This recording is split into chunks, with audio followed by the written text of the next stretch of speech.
and welcome to the show. I am Steve Fall, and today I have a very special guest. It's the current, reigning, and defending WWE 24/7 champion. It's Dana Brooke. Dana, how you doing today? I'm doing amazing. Thank you so much for having me. Oh, it is a pleasure, and we have to jump into talk about that 24/7 championship because currently you're the champion, and you have the second longest reign at 84 days. How was it winning your first ever WWE Championship? It meant everything. Honestly, it was like I saw an opportunity and I jumped on it. And that's, part of the plan for everybody is seeking opportunities. And that was my moment. And it was a perfect fit. This 24/7 title means everything to me. It's how I try and represent and live my life every single day as a true champion, 24 hours a day, 7 days a week. Even before I held this title, in my past, being a former gymnast for 18 years, being a fitness and bodybuilder competitor, I would always tell myself, I am a champion, I am a champion, I am a champion all the time. Just positive reinforcement, self-affirmation. And here it is. I mean, it's just living proof of it. And it represents everything that I stand for. And I always say this doesn't only represent me, it represents everybody in the WWE universe. We live our lives like champions. Every single day, you're granted 24 hours from the moment you wake up. You accomplish so much to the moment you put your head down at night. And you need to say that you are a champion because you overcame that day. So it's everything to me. When I got this title, I wanted to hold it, near and close to my heart. But my head is on a constant swivel, and I love being under pressure. I absolutely love being under pressure because this title can be defended any place at any time. It's like none other title on the WWE roster, that can only be defended in the ring. But, I got to watch myself when I am in the airport, if I'm at the mall. You just never know who's going to try and pin you for this. I was thinking about it. I'm like, how would I be able to pin you through a Zoom call right now and become champion for a split second? I'm not sure it's possible, but we'll have to wait and see. Technology these days, right? You never know. You never know. So you're bringing up a lot of accomplishments, but there's one that I think that is on your bucket list. WrestleMania is on the horizon, and you have never had a one-on-one match at WrestleMania. Is that something you want to knock off your bucket list? Of course. I mean, that's every woman's dream, every male or female's dream is to have a singles match at WrestleMania.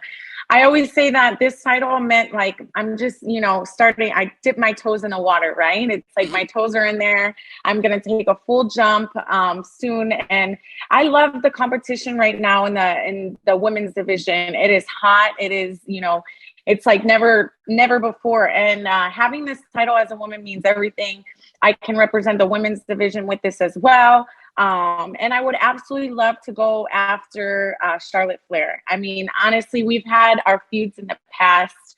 Charlotte is a great, great, great women's champion too. But, we have our differences. And I know, Ronda Rousey had, challenged her. I absolutely love Ronda as well too. I feel like she elevated the women's division as well. But yeah, definitely I would always like to have a singles moment in WWE. If it's, right now, obviously it can't be Charlotte or Ronda. There's a whole bunch of women on that roster that will, we elevate each other one way or the other. It doesn't matter if they're the champion or not. We elevate. We are all champions at the end of the day. Only a select few women are chosen to do this, and I'm one of them. So I'm honored and I'm privileged to be out there.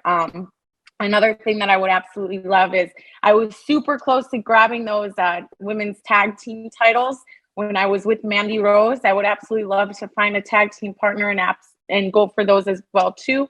I know that that's not yet represented on the WrestleMania card yet. So you just never know. You might call me Dana with 2 belts. Oh, I'd buy that. I would buy that shirt in a heartbeat. Don't you worry. You brought up the women's division, and I want to bring up Evolution. I know a lot of fans still are clamoring for another all-women's pay-per-view. Now, why do you think we haven't seen one? I think just because with the men and the women now, we're superior, like we're equal, right? Yeah. So everything should be formulated into one. With what happened in Saudi was amazing. Women were just as respected and given credit where it was due. We were over there with the Elimination Chamber doing the best we could and representing the women's division along with the men. So we are breaking barriers one step at a time, and we are just as equal as the men are. Of course. And I wanted to bring that up as well. The build-up to Elimination Chamber with Lita and Becky Lynch on the posters all over Saudi Arabia. What did that mean to you as a woman performer? It's everything. I mean, just knowing what I remember when WWE was going over to Saudi for the first time, women were not really able to go over and show what we're capable of. But then, WWE has always believed in us. And then slowly but surely we're there, and we are on posters and we're showing the world that women can do everything that men can. And that is truly amazing and spectacular. And, us individuals may not have been on those posters or the billboards over there, but we've all helped each other to get Becky and to get Lita on those billboards. And it represents all of us across the board. So I found it absolutely amazing, humbling, and I can't wait to go over there myself and show the world what I'm capable of, being the 24/7 champion, and show all the women and children over there that we can do it too. Outstanding. I know there's a online, at least, because Twitter is a crazy world sometimes, but sometimes very positive. But one of the things they always bring up is it fair for how women's wrestling in the WWE always seems to involve the four horsewomen? And I love all those performers, but what about the Dana Brooks and the Askas, the Bianca Belairs? It feels like some people are put over here, but the four horsewomen women are over here. How do you feel about that comparison?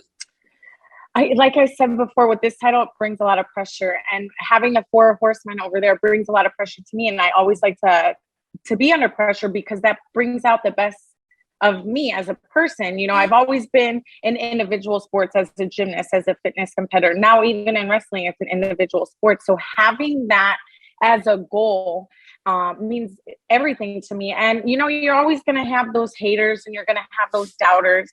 But if I can turn one of them into a supporter, it's everything, because at the end of the day, it's not only one, it might be three, then it might be five, and you can, start changing the wave of things.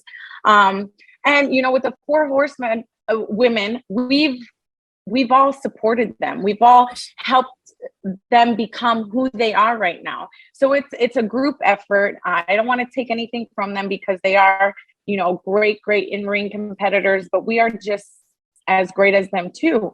And given the opportunity, when the opportunity comes, you best believe it, I'm ready to show up and show out. Outstanding. I love it. Now, you brought up your past few times. You have trained for the Arnold Classic, many bodybuilding competitions. What's the difference between training for that versus training to become a WWE superstar? At first, I was very surprised because I thought my cardio and my biometric skills were like through the roof, being in fitness and competing. In the fitness division, you have a 2-minute gymnastics routine that shows your strength, your flexibility, and, your agility. And I had that from being a gymnast for 18 years. Then stepping into the ring, you can run miles on the street. You can run minutes and hours on the treadmill. You can do 100 burpees, 100 box jumps, but it does not compare to being in your in-ring shape. I don't know if it's the adrenaline going, the lights on you, but it does not matter. You have to be in tip-top shape and get in the ring as much as you can. We call it blow-up drills, where we're running back and forth constantly, nonstop, wrestling around with one another. That gets you in the best shape. Another thing that I really changed within actually the last couple of years was backing off the really heavy weights, right? Like lifting like super heavy was not benefiting me as much as doing a moderate weight, higher reps, because that way I feel like more agile. I'm a lot lighter. I'm a lot lighter on my feet. I can move around a lot easier. So I definitely changed up my training style, and it's benefited me so much more. Awesome. Yeah, I was wondering I've heard the stories of even Kurt Angle, someone who's been in tip-top shape, showing up to the WWE, and he's like, "Oh my God, I'm dying. Oh my God." Yeah. So you literally are like, like when you come out of there. But it's the best to, try and do as much plyometrics as you can. Even if you can find a ring and get in there once or twice every month, it's great for your in-ring cardio ability. Because wrestling, I'm telling you, like everyone, yeah, they might, like I said before, haters or, they always, oh, that's easy. It's not. Like it is hard. It is so hard. And I'm blessed to be able to experience that, right? Because I never want any what ifs in life. And, I gave it everything I got. I fell in love with WWE, the entertainment aspect, along with the sports and the athletics aspect. It kind of was a perfect fit for me. Awesome. Now, it's talking about a perfect fit. Ronda Rousey coming in a couple of years ago, former UFC champion, now currently former WWE champion. You wrestled her in 2019. What was that like preparing for her intensity? When Ronda Rousey came in, it was a blessing for the women's division because it brought a bunch of eyes that we never had. It elevated the women's division, and I was very grateful for that. But I came out, with a little chip on my shoulder, and I cut a promo saying, like, I'm not a household name. Like, this is me. This is my life. I busted my butt for so many years to be at this point, and you come in, and then you're right there. Like, I just want to prove to the world that I'm not afraid of anybody. I will definitely, go toe to toe with anybody. And again, she elevated me. She pushed me to my limits. She pushed me to my potential. I got to work with her on some WWE live events. It was great. And I earned Ronda's respect, I feel. And at the end of the day, I learned a lot from a loss than I feel like I would have learned from a win. You know what I'm trying to say? I learned a lot about myself. I learned my limits. I learned my boundaries. I was pushed to the ultimate test. And in my eyes, that's a win. Yeah, no, I think it's a hell of a win if you can, you brought it up. Sometimes when you lose, you actually win, gain some experience and gain some more. Speaking of experience, your boss is Vincent Kennedy McMahon. What is it like meeting him for the first time? Were you intimidated at all?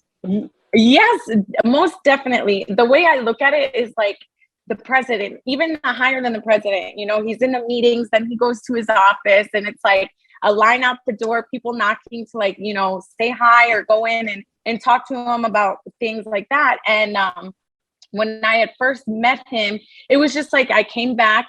I was a heel on TV, and I came back from performing, and I call my mom. I start crying because people were booing me, and I was like, oh, I don't like this. I'm such a nice person. I don't like people booing me. She's like, Dana, you're doing your job. Like that's what you're supposed to do. And then everyone's like, oh, go see the boss man. So I shook hands with him. He's like, amazing job. You did excellent. So that was great, and seeing that excitement in his eyes and knowing that I'm doing my job. This is what it's meant to be, and this is how it should be done. Then, Vince and I, we've developed a great relationship. I feel super comfortable going in and knocking on his door just to say hi, sit down with him and tell him how appreciative I am to have the opportunities that have been given to me to perform with the best of the best. And not only that, but being able to inspire the, WWE universe, doing interviews like this with you is absolutely amazing. Holding this title and being able to represent it for the WWE means everything to me. Vince, like any of us, we have our good days and bad days. And when you know that he's having a bad day or he's under a little bit of pressure and stress, then you kind of just, you don't poke the bear. But other than that, he is so friendly. He's such a family guy. He's very comedic. He's, lighthearted. He's just a great, great person. And being the age he is, he doesn't look the age he is. He doesn't act the way, the age. His mind is all there. He's crisp and sharp. It's great to see somebody like that I work under. And people always ask, like, how is he? And I have a very good personal relationship with him. And I'm super blessed because I tell a lot of, I hate to say this. I've been here for 10 years. It feels like I've been here not that long, but it's a long time. Yeah. So I tell the new and upcoming talent, like, just be yourself, just be yourself. And he'll read that, he'll relate to it. So I'm definitely blessed and honored to have a great relationship with Vince McMahon. All right, final question. What is your goals for the upcoming year? My goals are definitely holding this title next to me as long as I possibly can. This is the way I represent myself.